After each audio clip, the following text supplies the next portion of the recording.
Good evening, ladies and gentlemen. Good evening. The mic is, I hope, is working. Yeah.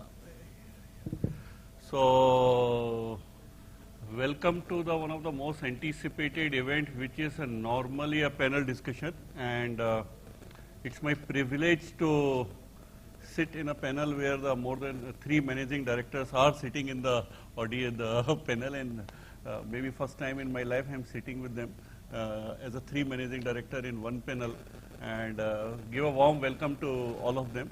What we'll do, we'll start with the Mr. RANA, who is the architect in of the group, and he will talk few minutes about the history of steel, and then we'll start our panel discussion. Mr. RANA.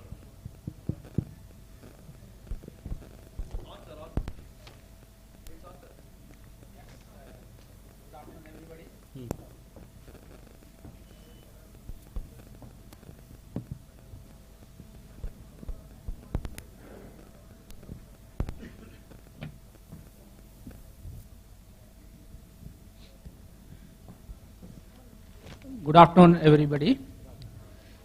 Yes, I think as my friend Anand said, little bit about the history of when we say usage of steel. As architect, if we go back to a bit of history, the first building when we say in steel, which was not a very high building, but we still call it a skyscraper, was the insurance building in Chicago, which was designed by French-American architect Lee Baron. Only 12-story building. That was the starting point of the steel usage in the buildings. But the time that was when we had this building, but still more like steel was there as column, but still we used to believe on walls, little heavy facade, little heavy structure on the outside. Then came the era when 1921 came, where our master architect, Mies van der Rohe, he was the principal who put the steel in order in terms of the building usage. When we say usage in terms of, like, his main idea was to have the structure separated from the facade. Means what? That okay, columns, but at the same time you can have a skin, which is he called as a architecture of bone and skin. So that's where the modern technology started with glazing systems, using the steel, ultimately going on to a culture which we are now saying a corporate culture of the buildings. So that is the one which we call as a skyscrapers, which started with Mies van der Rohe. After that, I think we have no end to it. We are using the steel in all the buildings. We are using the steel in infrastructures. We have a very interesting project which we did also in Hyderabad, which I think I will show some images in the last, which is more into the infra. As a campus we used it. Like how we can use this in more in terms of walkways, pathways, segregating the traffic movement areas. That's how we went into it. So that's where we call the history. Like in India, when we say the steel buildings are not very old. When we started our, like as RSP part of design consultant, we built the Flipkart building, which was started in 2007-9. And after that we did in Reheja building, which is in KRC Mindspace, Hyderabad. So in India, the history of steel building is not very old. But at the same time, when we say the steel building, pre-engineered buildings are always has been the lead factor for us in India. All pre-engineered building done by the various for the industry, for the warehousing, that has been the most usage of the building in the steel so far. But now I think we see more and more building, as the IT building, even apartment building, hospital building coming as a part of the steel. So that's where I think I just want to give a little brief how we started and how we are now. Okay. Thank you, Rana. Now, legendary PSS, I want, sir, if you can help us to have a little outlook on the industry. Where are we in terms of steel industry? You had seen the last 15-20 years, the development of steel. Earlier it was from the industry to now many place building and infrastructure. Just a little outlook if you can give us for us in a steel versus concrete, sir. Thanks, Anand. I'm just expressing my views, and it may not be, tallying with others' views, etc. I think in India it is still evolving, steel, and definitely it's the future, no doubt about it, especially in cities where you have restriction in space, and I'm sure you'll have very soon restriction in timing also because of various other factors, etc. But in remote areas and greenfields, etc., and especially in industrial structure, pre-engineered buildings are already the order of the day. I can't see anybody thinking of a conventional structure. It's always a pre-engineered steel building. So that's already accepted by the industry, and that's almost 15, 20 years old. And you find a lot of good producers in India who make the best quality, and we get the products assured on delivery on time, etc. Only in the last 3-4 months, maybe the steel prices have skyrocketed, making it a problem for the end user or the developer or the builder, etc. And sure, they're all under tight budgets. But apart from that, I think the industrial side of it, the matter per se is only steel buildings, people go for that, or composite structures if they have to have additional facilities inside the steel structure. That's the order of the day. But coming to infrastructure buildings, like I can't imagine a Bombay airport being built with anything other than steel. I mean, it's definitely out of question. The kind of spans you get in steel structures, 50 meters, 80 meters, you can't think of it in concrete, irrespective of whatever technology you use. I think it's the order of the day. But having said that, the number of structures which are requiring those kind of requirements are minimal. I think the future of steel is when it is affordable, when everybody has the skill sets to make it. For example, we have been building concrete structures for the last maybe 6 decades in India. But even today we have quality issues, which means we don't have trained people who make mistakes again and again. Even having said that, people know it for a long time. So what is the guarantee that in steel structures you will not have the similar problems? Maybe the industry has to evolve and try to ensure that proper skill training is, it's just not making it factory production is going to solve the problem. You need to have the people to assemble it, erect it, and you also have a lot of logistical transport issues. Many places it's difficult to carry your long elements, etc. So sometimes you may have to go for different elements in design, and all this is not captured in the design properly. You end up in surprises and delays in the project later. And as usual, civil engineers, I'm sorry to say, make a lot of mistakes, especially during execution. How flexible is steel structures in terms of adapting to the difficulties or the problems done by the engineers at site? Concrete, you have various solutions to each problem. In steel structures, I find that it leads to a lot of delays, etc. I think this is one area where I'm sure the structural designers will work around it. But having said that, mistakes are bound to happen. Our design has to be dynamic. Our people have to be having ready-made kind of solutions, etc., which will help the industry to evolve and make all the problems less easy and easily manageable. I think the biggest challenge is in terms of training the people, doing work the right time in a safe manner, and last but not the least, the cost. Between the concrete and the thing in a residential building at least, I don't see it happening in the residential structure where the spans are hardly 4 meters, 5 meters, 6 meters, etc. In long spans, let's say 30 meters, 40 meters, yeah. For example, I was in charge of the Bengaluru indoor stadium where it is 114 meters in concrete without a support. Those times, you know, okay, L&T, I was in L&T, we got the best structure award, all India basis, etc. Fine. But I think it's stupid to build it in concrete. We should have built it in steel. I mean, after building the structure and taking the award, I'm taking this. It was actually a waste of time in my view because all my hairs turned white in that project. It was not really worth it. We should have built it in steel. It would have been easy and life would have been easier. But imagine the same thing happening in the future in other projects. It's going to be very tough. My only suggestion is for the industry to evolve, all of us have to work together because in future, all construction materials are becoming scarce. Skilled workmen are becoming very scarce. Better to have more importance on factory production, which is possible in steel structures, to ensure better quality and supplies. But at the same time, train people to install and erect and work in a safe manner is my. If that is understood and we focus attention on that, I always believe in one thing: nothing is impossible. Everything can be done. We need to work together, make it happen. Great, sir. PSS sir has bring one of the very important point, the cost. So we have our Mr. Murali.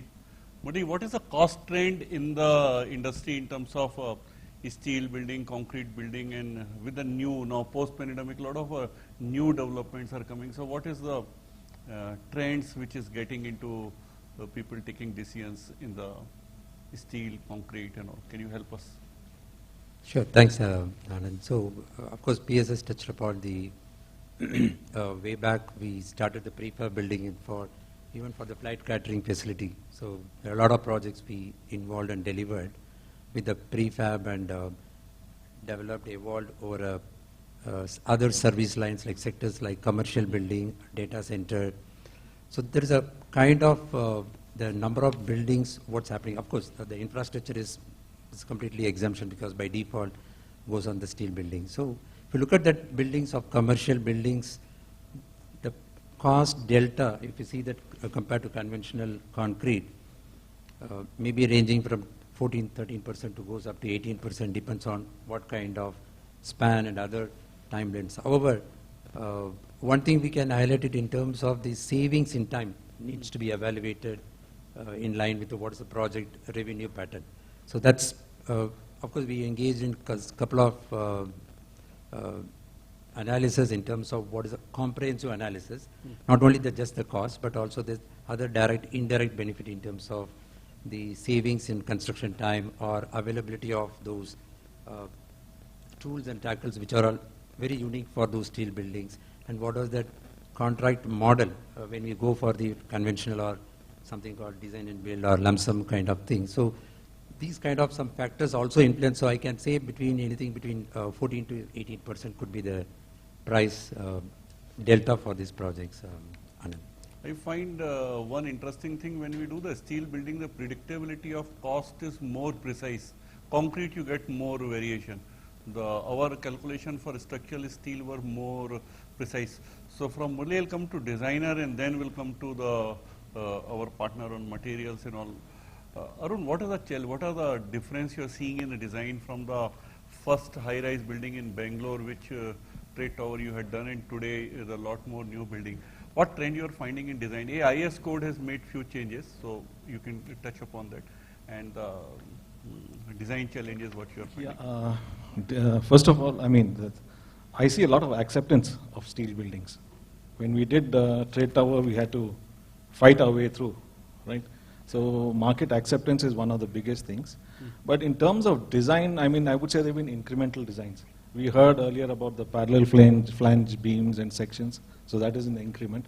And lately, a lot of people have been using fiber reinforced fibers in concrete decks.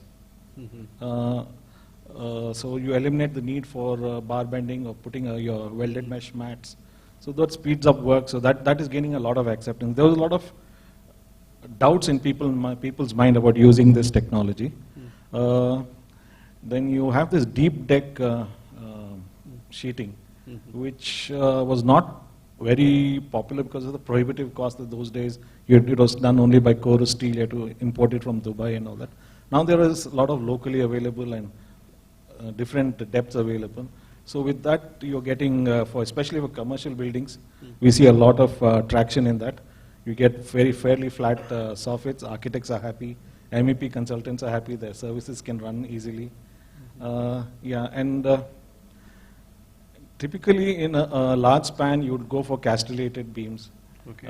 And people like ArcelorMittal, Chorus are overseas. There are people who are specialized in this. We have yet to probably get one person or one large firm which is specifically doing this. So those kind of things I think is the way forward. But like I said, the changes have been incremental.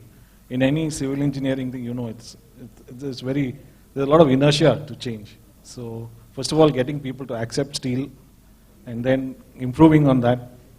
As you, probably everyone is a steel expert here. Our I-section beam, the section has not changed from World War II. You got so much of steel in the flange, compression flange, which is not required. So now you have the asymmetrical beams, but right now they are sort of, currently, in my opinion, priced out of the market, although it makes more sense to use it. Great. Rohit, we were talking side of the table and we were talking about the trends coming in the industry. You say a lot of industrial structure, a lot of industries are coming, refinery and on. Can you tell us something more about it? And what are the trends as people who are only in steel seeing the growth? What is the growth you are seeing in steel market and all? Thank you, Mr. BASAL. I think I really want to congratulate you and the entire set of dignitaries who are present in this conference today, and my fellow panel speakers. Great to be here on stage and sharing the stage with them. So before I answer your question, I think as much as steel, by the very virtue and nature is solid, it also is very fluid in nature. And I'll tell you why I choose this statement. Is because steel remains very, very flexible in terms of fabrication. It's very flexible in terms of romancing with it into the kind of structure you want to build out of it. And it also provides a bespoke, tailored design solution for any structure or infrastructure or building which we propose. So at the very outset, I would like to make this underlining statement is that steel is solid, but it behaves like fluid. It's very, very flexible. And of course, it's very ductile in nature. For us, typically at JSPL, we take immense pride of the fact that the steel, overall structural steel consumption, if you see, has in 2018 is recorded 1,800 million tons. So the consumption and index of structural steel is increasing by each passing day. The acceptability, the consumption parameters are only increasing. That gives us a leverage. We get an opportunity to leverage and design structural steel in grades which have not been done so far. It has given us opportunity to develop new sections, try out new models, higher sections, where steel consumption in the total project gets reduced. And as a matter of fact, the cost also gets reduced. For us, typically, the refineries, the power transmission lines, the high-rise buildings, and the key turnkey projects is something where we have, JSPL takes immense pride in bringing that disruption. It has also created an environment amongst the consumers and buyers to accept more structural steel into their projects. Thank you. Romancing with the steel is remind me of our earlier panels where there was a topic romancing with the steel. Amit, you were talking something on a concrete filled tube, and it gives a solution to the many problems which we are facing today for the safety, ductability, and all those things. So, can you tell a few words? And also, one of the point of ARUN that the section have not changed. I think industry has to take pace with what is the requirement. So, yeah. Thank you first of all.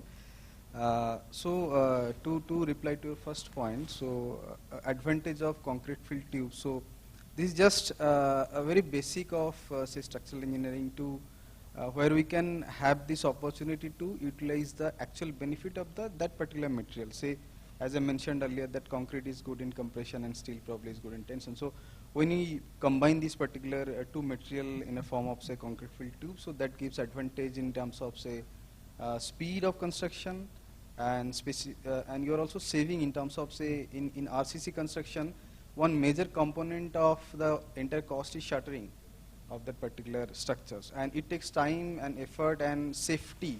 That is also another parameter which you need to take care in terms of project management.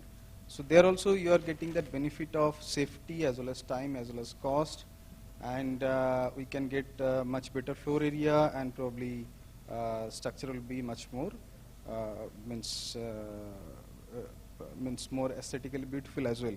So lots of advantage in terms of safety. And to respond to your second query, sections in terms of sections. So although we are not into parallel fledge beam or ISMB from Tata Steel, but if you see from hollow section point of view, since I am from the tubes division of Tata Steel, so we have recently launched 400 by 400 dia tubes. So this is for the first time in India, and circular up to 600 dia.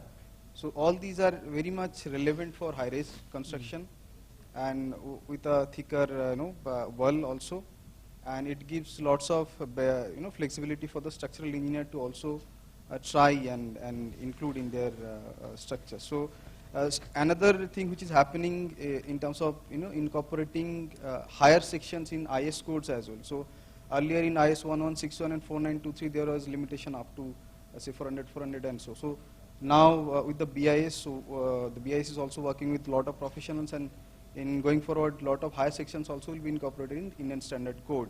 So in terms of size as well as in terms of grade of steel, just to mention, very recently we are getting lot of requirement from the structural engineering I am fraternity. not getting the answer. I am Yeah. asking the, so I'll come to you later, but my question is, there is something which industry demand. Right.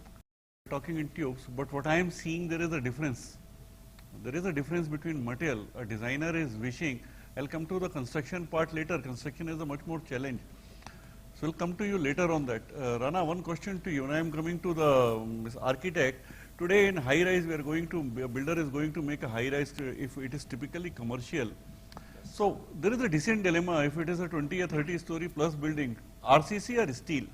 What is the discussion? What is, how you take a call? How you take a call on building like Trade Tower to be steel or, or a concrete and all? Today, still most of high rise up to 40, 50 are still going in a concrete except the Bombay. So what is the, what it takes to convince a owner to talk on a steel building? I think when we say, so specifically this answer, if somebody asks me, I'll go for steel. Why I will go for steel? Because steel is something which gives me with thinner columns, not fat columns. Otherwise my columns are so fat, looks in the space. That is one part. Second, it gives me a flexibility of the shape of the building, which I think Madam can show one slide. I just want to go there. On the screen, if we see that, just show the master plan. Just show the site plan first. I just want to show this is the campus at Hyderabad, which is we call as the KRC Mindspace Hyderabad. In this, basically, the issue was the traffic. There is a pedestrian traffic, there is a vehicular traffic. So what we did is, and we got a metro station next to it. So we lifted the people, we have some marker or something. So we lifted the people from the metro station straight away to the campus and created a concept of a boardwalk, what we call as a boardwalk. So people generally walk at a level which is higher level. You can show the master plan once again.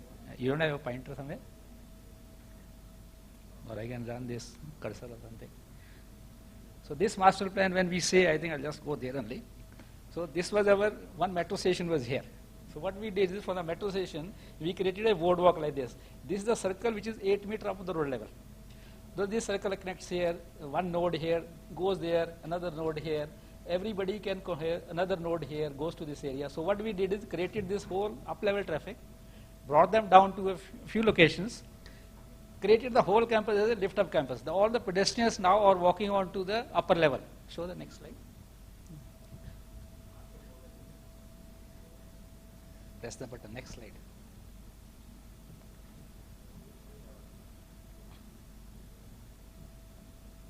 So, next.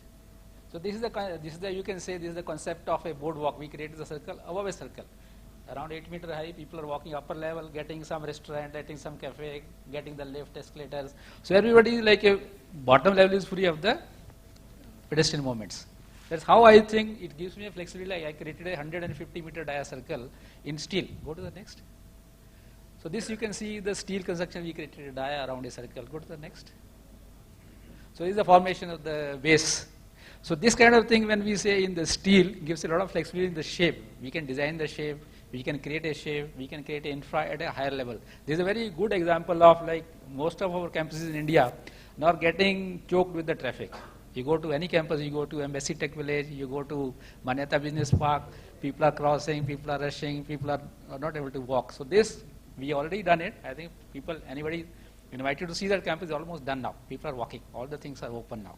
So this kind of system is the one which I think gives a flexibility to the design. Another thing is the facade. When we say steel gives a lot of flexibility to segregate the facade from the structure parts. You have your skin, you have your structure very independently. So that's the question I think you specifically you are asked. So we have, this gives a flexibility, this gives us a shape, this gives a freedom.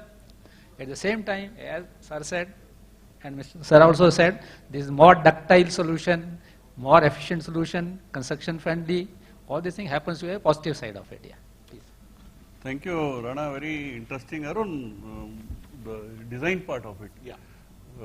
when we did the early steel building, and we had a one dilemma that all structural designers were thinking concrete.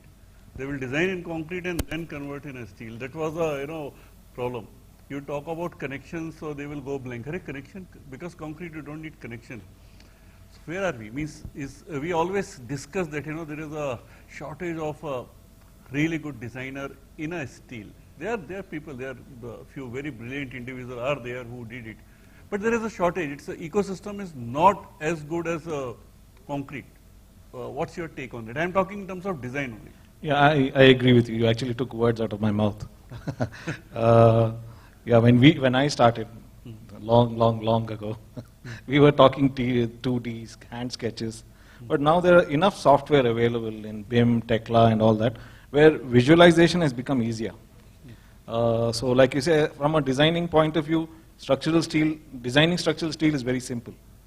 But it's the connections. That's where your engineering skills or your visualization or imagination comes in. And that's where, it's not just a simple, you go and weld everything.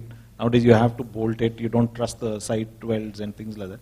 So yes, but there is help available in form of very good software, very good visualizing 3D software, parametric modeling, and things like that. So it is becoming easier, but even among young engineers, I interview a lot of them, talk to a lot of them, there is a mindset. So I will do RCC, steel I can't do. So that mental block is still there. Among a majority, I won't say that. Ecosystem, you don't have you have a senior designer, good, then he trained many people and all. I am finding it, earlier I was finding there is a very few people, and some of the best designers were available with the vendors, not with this thing. So how this ecosystem has evolved, where are we, how much it helps? It is evolving in the, I think most of the design and build contractors have better arrangement in terms of, better software and more skilled people in there. I'm not saying all the consultants are short. We do a lot of steel buildings, but I think the investments are being made more from that side of the fence rather than from the consulting side. But it is a challenge to get youngsters to apply their minds, because they're so used to using software, getting the output, and something in, out, finish that. The feel for the design, the feel for the connection, that is missing. So that probably old people like me to go to colleges and inspire them to talk to them and tell them that don't just depend on software. But I think we got some very good designers. I can see Mr. Pradyumna, Dr. Pradyumna here. So they do a lot of, they develop their own small software and things like that, which is actually helping. But it is not on the scale that the steel industry should have. Ecosystem has to develop. KSS sir, next question to you. All of us talk about the acceptance and the adaptability, which was not there few years back. Today, a lot of acceptance of steel has come. But I still feel there is a bigger challenge lies in construction.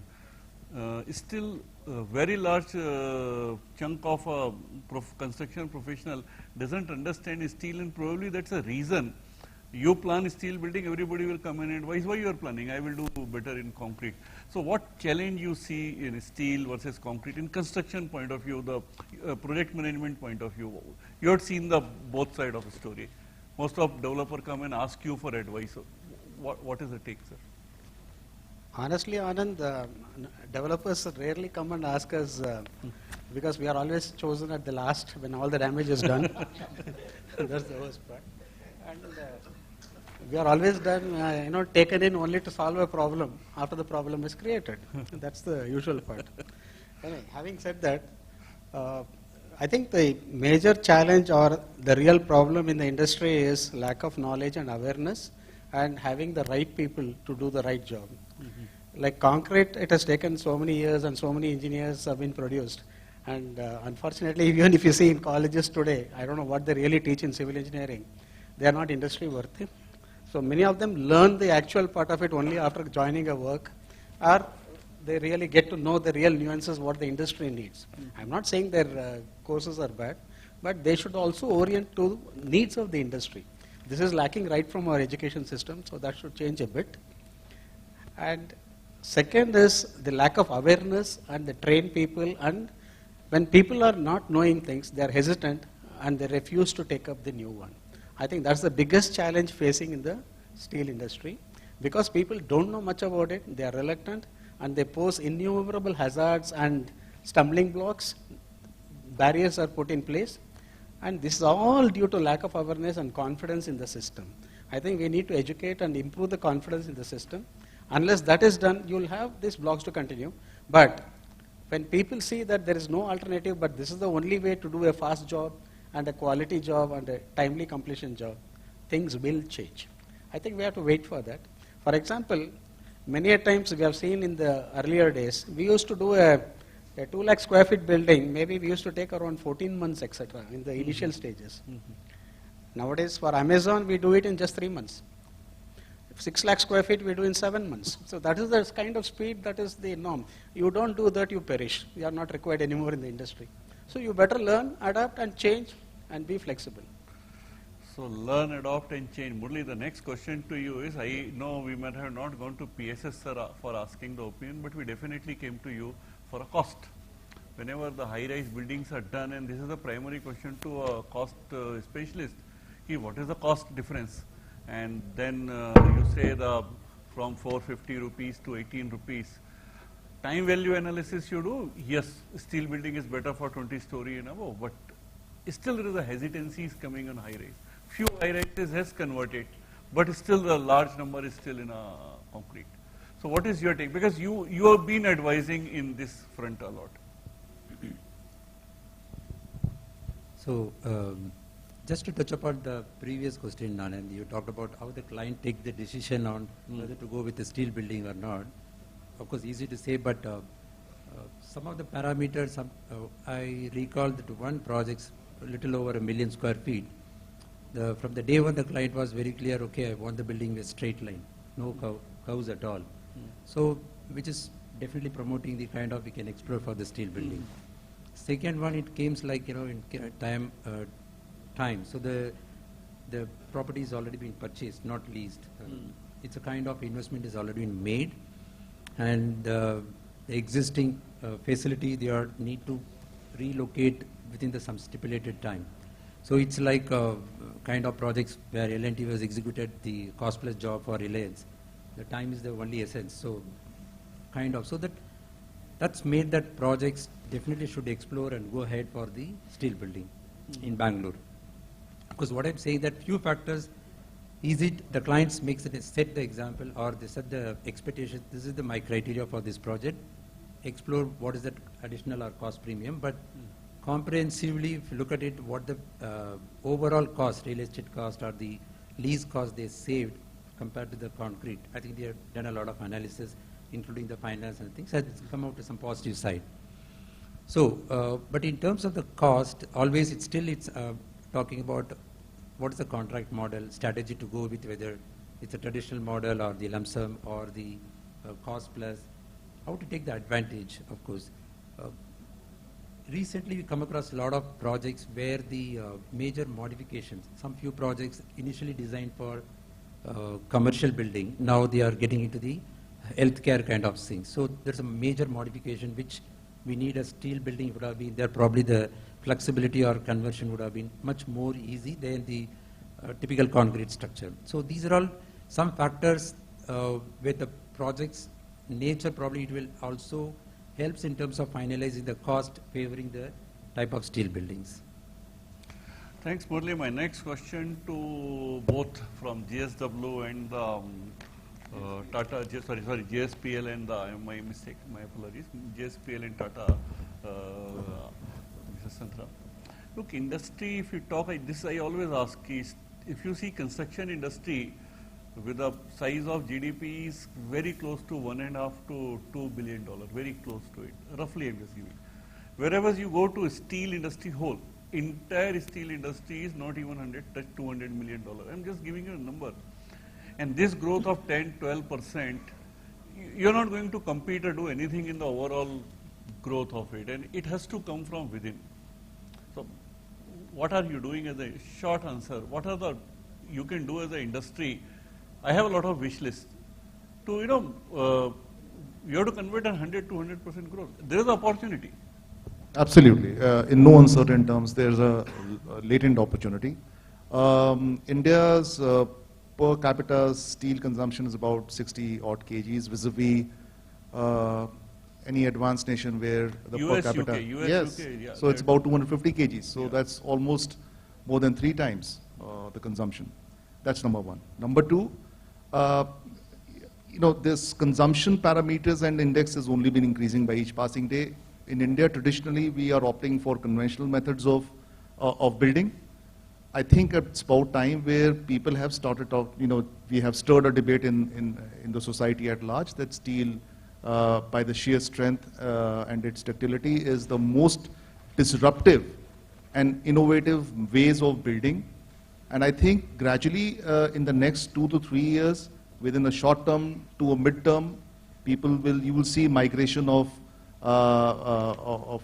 construction migrating towards steel vis-a-vis the conventional methods of building. So far, they've been very, very positive signs where the gentleman just referred that, it's important, at least the customers have now started asking, and there's debate happening. I think in the next 3 to 4 years, we'll see a radical shift in terms of, opting for steel as a construction methodology. Ashish, Ms. SANTRA, your take? Yeah. Yeah, so thanks. So I'll also touch upon the other part, the way probably all the steel manufacturing companies are expanding. Expanding both ways, both means organically, inorganically, both. So if you see Tata Steel, yes, we are also having our greenfield and brownfield projects to increase our capacity, and that is to address the need of the customer, definitely. And in all our product line from Tata Steel, we also have a team who also takes feedback from the customer as well, the end user. It's not only about expanding in the right direction. So as you are saying that there is a feedback from the customer, how steel organization or steel manufacturer can participate in the growth. So in that way, taking the feedback of the customer is very much important, and that can help us to move to the right direction in terms of supplying to the need of the hour. Yeah. Thank you. PSS sir, now come to you. The high-rise building, we are talking of skyscraper, as Mr. Rana has used the right terms. 2 challenges, one is the quality and second is the safety. It can be actually addressed with the steel. But I think India, probably that much awareness is not there. So what do you think means a skyscraper when we are building, what is the basic thought difference in the steel and concrete in terms of quality and in terms of steel? Concrete, steel you can get the factory finished product and all those things is under your control more compared to this thing. So what's your take if we take off a high-rise skyscraper, the tall buildings are happening on it? As I said earlier, nothing is impossible. You can build anything. Kuch bhi kar sakte. Everything comes with a cost and price. I mean time. Otherwise, everything is possible. Both the buildings, I think it's only the question of how used you are to a particular way of working. And anything new always takes some time to learn. But having said that, in India, we always talk a lot about safety, and we rarely mean it. This is the biggest challenge we face. And I have seen even big corporates and MNCs with whom we work. When we ask them, can we have some extra budget for safety, or forget it, even a green building, they say no. We don't have budgets for that, sorry. Let's look at optimization elsewhere. You get me money from some other thing and try to provide for safety. And this is the normal talk we have. We are used to that. Having said that, I think I'm talking about a tall rise building in a city within where you have bustling traffic, etc. around. I think a steel structure would be better because handling concrete, especially beyond 30 floors, 40 floors, requires high technology, good pumping systems to get the good quality of concrete. Otherwise, it's a big problem. Even people tried this top-down construction, etc., and you hardly see 1 or 2 buildings being built in India in that way. The Intel building is one such example. I wouldn't call it a great success. It took a very, very long time compared to what it should have been actually built in. These technologies are good. We should know all the technologies and then choose the right technology which is applicable to our culture and our country and implement. That's the way I look at it. And in tall structures, especially in steel structures, I think providing safety, in my view, is much easier than in RCC buildings. because of too many openings and other things. All these openings, fall from heights, electrical hazards, which our people are so blatantly, they make mistakes, which are the main causes of death. But having said that, the safety standards in India are far better compared to what it was 15 years back. Yes. Even we are proud to say that we do around 45 to 50 million safe man-hours every year. But it is still nowhere near the standards which we should or we can achieve. But in my view, a steel structure can provide ample opportunities in terms of adequate safety measures all around the periphery to prevent people from falling, reducing the height of fall. And normally people who do steel work, not like 100, 200 workers which you find in a construction industry in concrete related areas, there will be hardly few. So lesser number of people, lesser risk of incidents, etc. is my view. Okay. Yeah. Thanks, sir. The safety angle, I'll go for that. Yeah, no, sir. I think success of this NetApp, Flipkart, and now Amazon, that will drive more. That's a normally catalyst and a driver to. The ICICI building in Hyderabad. Yeah, ICICI building is in Hyderabad. They set the new standard, and that's why I'm seeing a lot of Hyderabad buildings are now getting done in the steel building. But I would like to add one more thing here. When we say as architect, I face a lot of challenges with the design build contractor of the steel construction. So when I say challenge, say toilets. When I have to apply in the center of the building, it's a big challenge. I have made so far 4 buildings in steel, but still people call for the leakage. That I think somewhere is a matter of detailing, because general conventional building we sink the slab or we do a core cutting, very nicely sealed toilets we get. But in the steel, when we do the deck sheet, we do the screed, we cut the pipe. That is a big challenge. I have not able to make any good detail for it as arcade.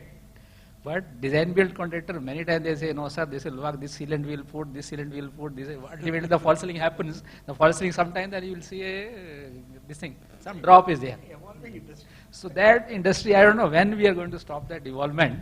So that's why I always suggested, like in trade our building, what we did, we never did the central toilet area in steel and deck sheets. We did that in concrete, periphery was done in steel. Same, I forced in Hyderabad again, another building, successful. Third building we did in Hyderabad again, I'm not getting it. I did everything in steel, staircase, toilets, every portion is steel, right from the basement to the top, but not able to fix the toilets. I think maybe many people must be sitting from the design build contractor side. If that is the thought process in the buildings, which is not, we are not able to fix it.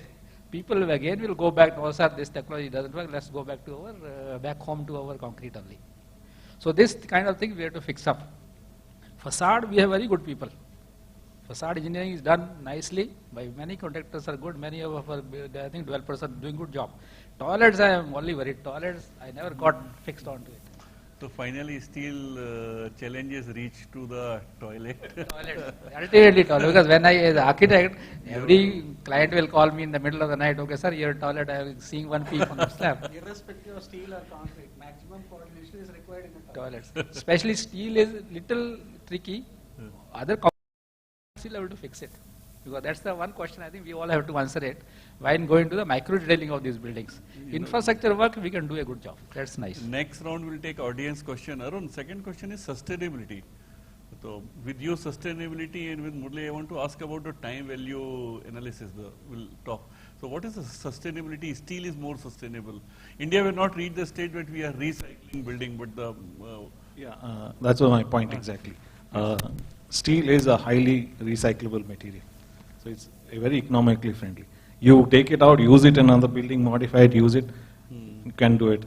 If it is so bad, you can melt it and reuse it. So there is steel is very, very eco-friendly that way. The general image is that it is not, but actually it is a thing. And if you also see the thermal mass for the building, which all our HVAC friends calculate, the slab thickness is much less in a steel or composite deck. So that also reduces the thermal mass, the ability to absorb heat. So there are a lot of these factors. So steel, contrary to popular perception, it is a very eco-friendly material, I would say. Murali, time value cost, because if I see steel in long term, means if I say, okay, the 40-year life term, so steel you can still resell, at least 30% or 25% value you will still get it. But when I make a building, I don't think in that angle. I always see my present investment and forget about it. 450 rupees extra cost, I will not bother. I will not think that I can sell that steel. What's your take? What is your thought process That's on the that? scenario about 15, 20 years back, Anand, but recently we engaged a lot of redevelopment. The entire, this core and shell, the entire building is demolished and rebuilt to optimize or take the benefit of the new norms of that. So if you look at that aspects, I think if it would have been constructed with the steel, probably that definitely will have more resale value, or not only that, but also your carbon footprint reduction, so kind of things. Now the new guidelines like what we have, the green building norms or carbon footprinting reduction, I think some new credits are being added to those kind of projects. So I think in going forward, those days are there, like we design the building for 100 years and use that till 78 years. Now I think people are talking about 30 years, how can I completely redo or demolish and rebuild the kind of thing. So thinking at that aspects, I think spending initial investment may be a little more, but maybe the recovery could be 5 to 7 years kind of things. We did some analysis. So I foresee there could be a more amount of the steel buildings on the redevelopment aspects also may taken up. Mr. Rohit, you have taken some of the building entire overall contract and did work. And I believe you have done some of the residential of your own. What is the experience? We have predominantly done the larger infrastructures. There are three of our key strengths where we have leveraged GSPL set of products in structural steel. One is, of course, the refineries. Again, great national assets. Second, power transmission lines, great national assets. And third, the key infrastructure projects, large infrastructure projects which are there. So these three are predominantly remain our current focus on residential is minimal, because I think the sheer volume and demand which is currently at the big projects is immense for us to kind of fulfill those requirements, but always keen and happy to look forward to any emerging opportunity. And that is easier also, no? One infrastructure project costs much more. Yes. Mr. SANTRA, will come to you. This steel tube and the concrete filled tube, few years back we had a thought that it's going to, replace the entire other steel, but it has not. That was a thought because it was a revolutionary. You fill the concrete, done over it. Lot of people have done experiment. What is happening in this area? What is this area, this particular segment you are seeing it, growth or something? Because if I take the fire challenges and all, it helps up to a certain extent. What is your take on that? Yeah, so very recently, I think we have some examples. Some of the structural experts who are here today, in fact, I can see. So they have already started using concrete fill tube in their projects, and probably very soon we can see a lot of projects coming up, and few good examples like L&T Business Towers and all, where people have received the benefit of concrete fill tubes, and probably they have crashed the timeline of the entire project up to 3.5 to 4 months. So the benefit is quite prominent in the industry. This is up to the experts to take it forward. And in terms of support from the steel manufacturers, yes, we are there to support in terms of reaching the timeline in terms of supply of steel to the existing sites or the construction sites of the fabricators. So they were committed. In fact, we are in line with that expectations also. Yeah. Thank you. Next round we'll take the question from audience, if any. PSS sir, yesterday I received a call from somebody in the Gujarat, and he called me, I want to make the 12-story building in 9 months. Steel, concrete doesn't matter, but it's residential. Can I do it? That's the question I got it. I was only, I was thinking, luckily this is the awareness level of a common small developer or a small town which has reached. probably, I think that what I try to tell him that what you say is construction of a residential building probably may not be that suitable today at this stage because of all these challenges. But 9 months is very unreasonable for residential because a lot more finishing is required. But what is your take? I think this is the, now post-pandemic, the people are thinking differently. And is it a possible that hybrid model where you do the frame in a steel and then the balance in concrete, like what happens? Yeah. I think the hybrid model should work. And I think the major challenge is in the foundations. We don't know what kind of soil, what kind of foundation, etc., etc. Assuming all that is done and you have done the engineering, normally in all these structures, the pre-construction or the design work takes quite a lot of time. If you don't do it properly, you spend enough time in repairing and rectifying later. That's the normal thing. So better to spend useful, productive time in doing the right design and ensuring that you get the right product later. Having said, assuming that that is done, and assuming that you spend around 1 month for the 1.5 months for the foundation, I think doing the rest of the structure can be built in, I think, 3 to 4 months, and you should take provision for 4 months for finishes. I'm not expecting great 5-star finishes, but reasonable residential, it is possible. It is very much possible. His question was one more key, whether I should do steel or concrete. So that was the question. Concrete, I would say, is not possible. But again, if he's doing it in Maiwan, and if he's able to spend money, then he can do it. Yeah, because But nobody will be willing to spend on that kind initial of investment for money Maiwan on for only 9 repetitions, which is not going to work out.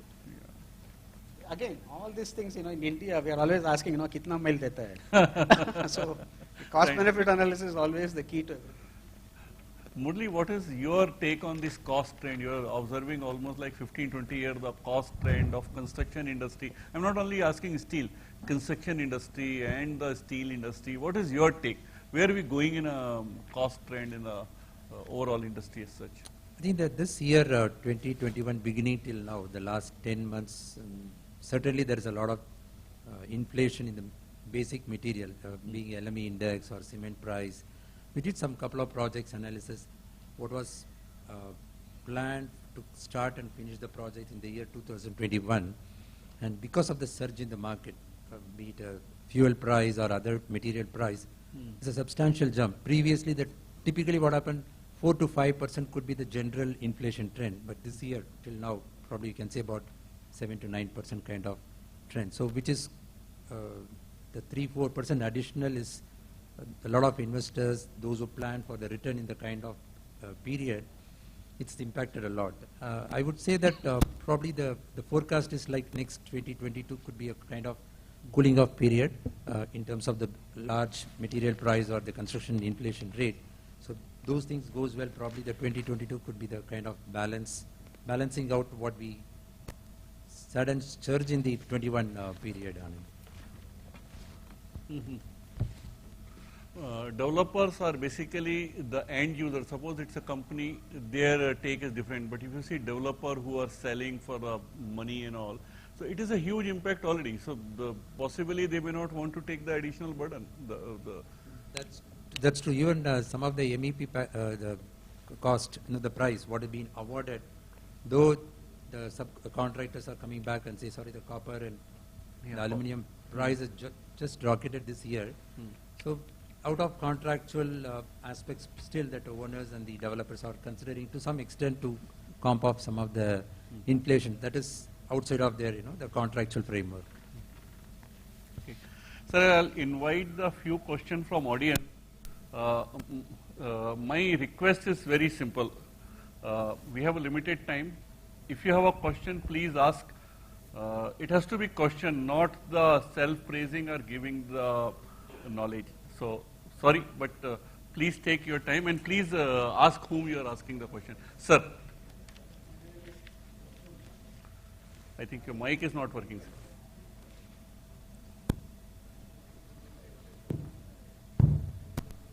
Sir, my name is Pradyumna. Now the question goes to Arun. Put my name already. So the reason why I feel steel high-rise construction is not really taken off is because connections have been delegated to the contractor. if the designer, whoever is consultant, takes up the connection design as part of his assignment, then I think the design would be much better, and the contractor, you can bring in any roadside contractor probably to execute it. Right now what is happening, I believe, is the contractor is unable to do the connection design and the project gets delayed. Your comments? I would say yes and no. For larger projects, we would prefer, like as a consultant, we would always do a typical connection design, various scenarios coming in the building, we would do it. But the moment you give your connection design and one vendor comes and says, my cost is going up because you have done it this way, right? So you've got to look at it that other way. So if you're talking of a smaller vendor, yes, you have to give them, just take this and build it kind of thing. But we are talking of large, well-set people with good setup. They would have, I think it would be better that we give them the idea of how we want it. These are the forces here, and this is what we would like to see. We don't want a fully welded connection, or you want HSFG bolts or whatever you want. So, and then they develop it. It's easy. Then it goes into their CAD/CAM system. Production becomes easier. So, I would partially agree with you, I would say. Thank you. I have another question. Sorry. Tata's. Amit, you said about this CFT thing. Are there any design guidelines you are planning to publish? Or, sorry, and is there for you to influence the Indian Standard Committee to put CFT into their design code? I don't know where it goes. Does it go into IS 800 or does it go into IS 456? I don't know. Sir, IS 11384 is the code for CFT, and some professors from IIT Chennai is already working behind that to revise that particular code, because it's almost 20 years old IS code, and that is in progress so far in our knowledge. And in terms of, sir, educating or providing the details to the industry, yes, we are working on that. And in fact, we are closely working with some of the, so Sridhar Reddy sir is here only. In fact, he is already working with some of the projects, collaborating with our team also, because we will be on the, supplying of tubes or on that side, and sir will be on the, doing the designing and incorporating that in his project side. So that collaboration is happening. And we will also come up with some guidelines to probably how to, what will be the benefit and how the benefits can be received by the end user. And also with the development of IS codes, definitely will be much more easier for the industry also to adopt this in a larger way. Yeah. Thank you, sir. I hope. Yes, sir.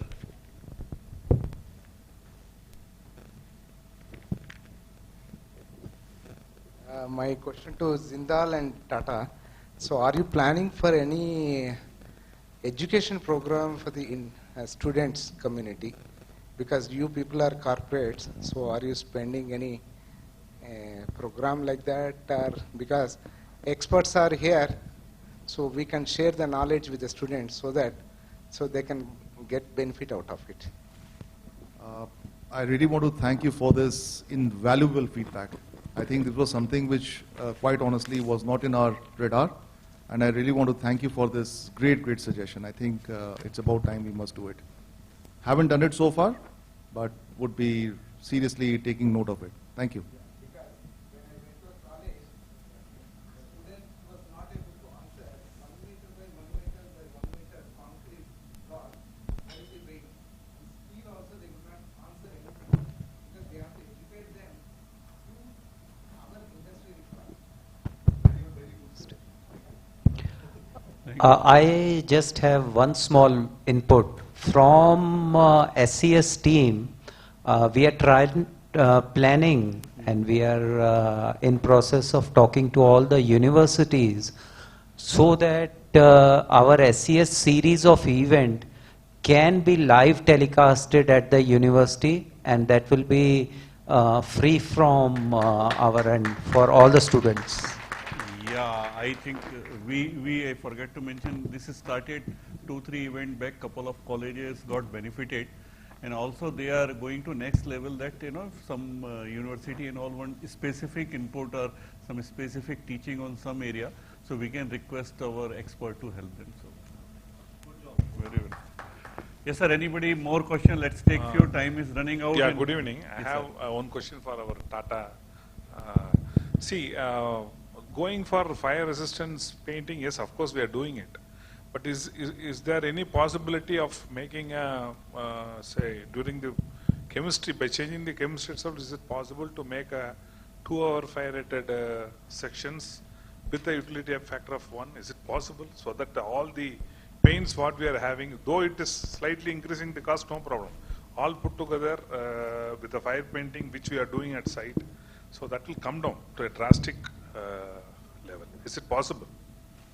Sir, thanks. This feedback is there since long, and I'll just give you the update what Tata Steel Research and Development team is doing in this regard. So, in terms of producing fire-resistant grade steel, one project has been taken by Tata Steel Research. So, we have a R&D team separately, and earlier and in collaboration with IIT Roorkee, so we developed some grade, the metallurgy what you are referring. So that metallurgy is produced. And we, with that particular metallurgy, we also produced steel and also tubes. So that has got, that was tested in the laboratory in terms of the fire resistant properties. So what we found that in terms of tension, so what are the FRR, the required FRR that we could achieve. But in terms of membrane compression, so probably then we have to again revise that metallurgy. So that thing is happening in parallel. Just to address to your point, yes, we are working on that, but the desired fire resistance capacity of 2 hours is really very challenging. At this stage, we can say that, but our researchers are working on that, and very soon will be publish some of the reports based on the outcome of the recent iterations which is happening. And with the introduction of our larger sections, probably we will be able to address the issue of compression failure. But in tension, yes, that we have achieved the required fire resistance ratio for the desired strength, so that we have achieved. But for the case of compression, yes, we have to work further to change the metallurgy to achieve that particular desired level. Okay, thank you. Thank you, Amit. So I think let's take it. We are on time, and one more. Sir wanted to ask one more question. Yeah, I'll quickly make it.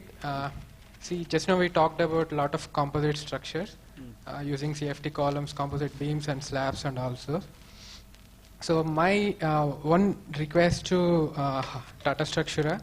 So we are trying to minimize the CFT column manufacturing. I mean, in terms of fabrication, because when we go for G+8 or G+9, the bottom floors requires the huge size of the column, which we need to fabricate using a couple of plates from the 4 sides.